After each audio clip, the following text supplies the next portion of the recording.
What if the most mysterious library in Egypt was not buried under sand, but hidden inside the rules of who was allowed to read? Egypt is remembered for its pyramids, its tombs, its pantheon of gods. These are the images that travel the world, the stone that refuses to disappear. But Egypt was also a civilization built on writing. The pharaoh's will, the harvest calendar, the formula for the medicine that healed the sick. All of it passed through the hands of scribes. Millions of papyri, limestone flakes, and ostraca carried the knowledge that kept the state running, the temples functioning, and the dead properly buried. Scribes were not merely clerks. In ancient Egypt, writing was a sacred act. The ability to record, a name, a spell, a royal decree, was connected to the divine. And so, alongside the grand monuments and the painted tombs, there grew a quieter infrastructure of knowledge, a system of institutions where sacred text was preserved, taught, and guarded. One of the most significant of these institutions was called the Per Ankh, the House of Life. The House of Life was not a public library in any modern sense. It existed within the walls of a temple, and its purpose extended beyond storage. Scholars believe it served as a center for scribal training, the copying of religious texts, the preservation of ritual knowledge, and the maintenance of learned traditions that connected the living to the divine order. The House of Life was where a scribe might transcribe the words of a spell, where astronomical calendars were kept, where the knowledge needed to perform temple rituals was maintained and passed from teacher to student, generation after generation. One interpretation is that the Per Ankh represented a philosophy of knowledge itself, the idea that certain understanding was not meant for everyone, that some texts carried power in the truest sense, the power to reshape ritual, to affect the cosmos, to touch the divine. And so access to them was controlled. The House of Life did not survive as a single building in the archaeological record, but references to it appear across centuries of Egyptian sources, in temple inscriptions, in tomb biographies, in documents from different regions and eras. That continuity suggests it was not merely a local practice, but a durable idea, an institution dedicated to keeping certain knowledge alive within sacred walls. Behind the sanctity of Egyptian writing stood the god Thoth. Thoth was the deity of writing, reckoning, learning, and the keeping of divine records. He was the one who recorded the verdict when the hearts of the dead were weighed against the feather of Maat. He was the keeper of time, the one who measured the months and kept the calendar in order. Scribes called upon him as patron and protector, and the ibis bird was held sacred in his name. In Egyptian thought, writing was not simply a human invention, it was a gift from Thoth. And like any gift from the divine, it carried obligations. To write correctly was to honor the god. To alter or misuse sacred text was not merely an error, it was a transgression against cosmic order. This understanding shaped how Egyptians thought about knowledge. Some texts were ritual tools, some were ceremonial, some were tied to specific rites that only trained practitioners could perform.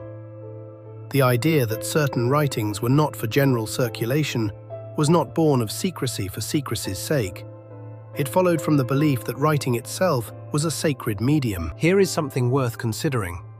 When knowledge is restricted, whether by circumstance, by training, or by deliberate policy, later generations tend to imagine something behind it. A locked room, a forbidden book, a hidden shelf that holds the real answer. This is a pattern that repeats across cultures and centuries, and ancient Egypt is no exception. Some traditions describe a text associated with Thoth, a collection of spells and wisdom said to contain the deepest secrets of the divine order. The evidence suggests this was not a single, proven physical manuscript. Rather, it was a concept, a name attached to the idea of Thoth's complete knowledge, passed down through generations of scribes and priests. Later legends claimed that such a book held extraordinary power, that whoever read it could understand the language of the gods or gain mastery over the forces of creation. These stories grew in the centuries after Egypt's temples fell quiet. when the rituals once performed in the Per Ankh were no longer practiced, and when the meaning of old texts had faded from living memory. What scholars today debate is not whether a single forbidden book existed, but how the memory of restricted sacred knowledge transformed over time, how reverence became mystery, and how mystery became myth. But the most dangerous book in this story may never have been a book at all. It began as a legend about what knowledge could do to the person who touched it. But the most dangerous book in this story may never have been a book at all. It began as a legend about what knowledge could do to the person who touched it. Some later Egyptian stories spoke of a text called the Book of Thoth. This was said to be a book of secret knowledge written by the god of writing himself. In these stories, the book was not simply rare, it was hidden, guarded, and wrapped in consequence. What made it dangerous was not only its contents, but what it promised. To read it was to gain understanding beyond human limits. But some traditions imagined that understanding came with a price. The mind that reached for too much might find itself changed in ways it could not reverse. This pattern appears across ancient literature. When humans in myth or legend gain access to divine knowledge, the story rarely ends well. The hero may see truth, but the knowledge reshapes them. They become something they did not expect, or something they cannot return from. Why would ancient writers imagine knowledge this way? Perhaps because they understood something real about power. Hidden knowledge does not simply inform, it transforms. The Book of Thoth became a symbol of this danger, a text too potent to be read freely, a knowledge that demanded something from the one who held it. Over time, Greek and Egyptian traditions began to overlap. Thoth, the Egyptian god of writing and wisdom, was increasingly associated with the Greek figure Hermes. Later traditions merged them into a single deity, Hermes Trismegistus, the thrice great Hermes. This connection opened a door. Hermes Trismegistus became the attributed author of a body of texts now called the Hermetic corpus. These writings mixed Egyptian religious thought with Greek philosophy. Some later traditions imagined that Hermes had hidden his knowledge in buried books, sealed away from casual eyes. These stories were not historical records, they were imagination. They reflected a desire to believe that somewhere, beneath the sand or behind temple walls, real secrets waited. The Hermetic writings helped cement Egypt's reputation in Western imagination. Egypt became the land of ancient wisdom, of mysteries written before Greece had its philosophers, of knowledge sealed in hieroglyphs that only the initiated could read. Across centuries, Egypt became a screen onto which different cultures projected their desires. Alchemists saw in Hermetic texts a primal science, a knowledge of nature's hidden transformations. Mystics found in Hermeticism a spiritual path before Christianity. Secret societies claimed descent from traditions that Egypt had preserved. None of this was neutral. Every age brought its own hopes and fears to the image of Egypt. Medieval thinkers imagined libraries full of lost Greek texts.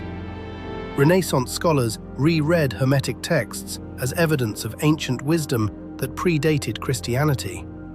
Later movements claimed Egyptian origins for everything from Freemasonry to modern science. The evidence suggests this was projection as much as discovery. Egypt was useful. Its antiquity gave it authority. Its unfamiliarity gave it mystery. And mystery was a form of power. The real trail does not lead to a single stolen papyrus. It leads to something more interesting. It leads to how a working temple archive became a doorway into every later dream of forbidden knowledge. The libraries of Egypt were real, their contents were real, and what happened to them in the centuries that followed shaped the modern imagination in ways we are only beginning to understand. But the story of those libraries begins not with a secret book, but with a working temple, a daily practice, and a civilization that believed writing was sacred. To understand what the ancient world actually built, we must begin with what the evidence tells us, not what imagination added later. Ancient Egyptian knowledge did not float freely through society. It was bound to institutions, and those institutions were bound to temples. The great temples of Egypt, at Thebes, Heliopolis, Memphis, were not merely houses of worship. They were centers of learning, centers of record-keeping, and centers of power. Within their walls, scribes were trained in schools that could take a young man a decade or more to complete. These were not public universities. Access was controlled, selective, and deliberate. Writing, in ancient Egypt, carried a weight that is difficult to fully recapture today. A literate person in a world where perhaps 5% of the population could read was not simply educated, they were extraordinary. The ability to preserve a name, record a law, or transcribe a ritual was a form of magic in its own right. The Egyptians understood this. They called their hieroglyphs Medu Neter, the words of God. The script itself was sacred. What we do know from archaeology and surviving texts is that temples maintained archives, libraries of papyrus scrolls, catalogues, administrative records, astronomical observations, medical compilations, and copies of ritual texts. These archives were real, they were guarded, and their contents were not available to just anyone. This is the foundation, a world of temple-bound knowledge, scribal exclusivity, and writing that was itself an act of the divine.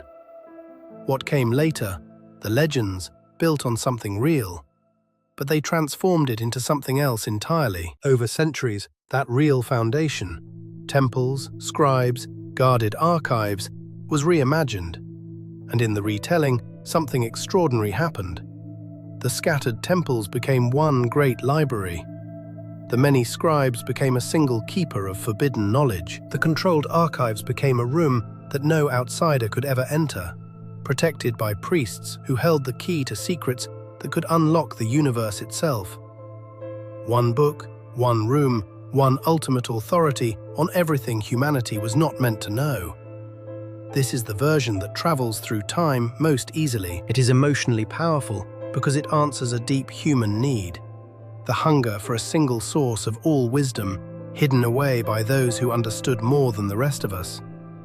It promises that the answers exist, that they were once collected in one place, and that someone, somewhere, decided we should not have them. And this is why the legend is so difficult to address historically. The story feels true on a gut level.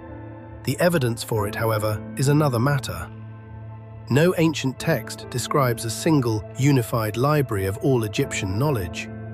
The accounts that do survive describe local collections, specific to individual temples, with varying sizes and contents. Scholars debate how large any of these collections truly were. Some may have been impressive, others may have been modest. We have lists of titles, not the shelves themselves. The legend and the archive began from the same soil, but they grew in very different directions. Here is the thought that changes how we see this story. A restricted archive does not need to be supernatural to be powerful. In a world where literacy was rare, where copying a text by hand took hours of painstaking labor, where most people would never encounter a written record of anything that affected their lives. In that world, knowledge itself carried an aura that we can barely imagine today. To hold a written document was to hold something that most people would never touch. To understand what it said was a privilege that set you apart in ways that had no modern equivalent. This is not a minor point. It reframes the entire legend. The Egyptian archives did not need to contain magical spells or cosmic secrets to inspire awe. They needed only to exist, to be real collections of texts that most people could not read, could not enter, and could not access. In that context, the restricted archive was already extraordinary.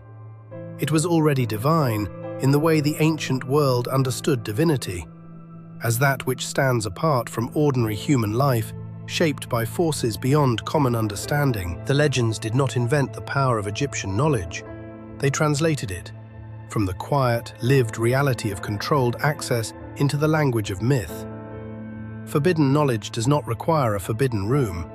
It requires only a world where knowing how to read was itself a kind of miracle. So what is the lost Egyptian library? It is not a single place. It is not one room, one key, one book of all secrets. It is something more interesting. It is the moment, sustained across centuries, when writing, religion, authority, and imagination became inseparable. The temple was the place where these forces met. The archive was the instrument through which they were controlled, and the legend that followed was the shape that human wonder took when it looked at that arrangement and tried to understand it. We did not lose a library. We lost the world that made libraries sacred. And in trying to recover what was there, we have built something new. A story about the story. A mystery assembled from fragments and longing. Somewhere, in the dust of a temple long since silent, the last papyrus chest closes. Dawn light moves slowly across stone corridors, and the shadows that held such weight begin to fade into ordinary morning. And if one temple archive could become a legend of forbidden knowledge, the next mystery is what other histories survived only as whispers.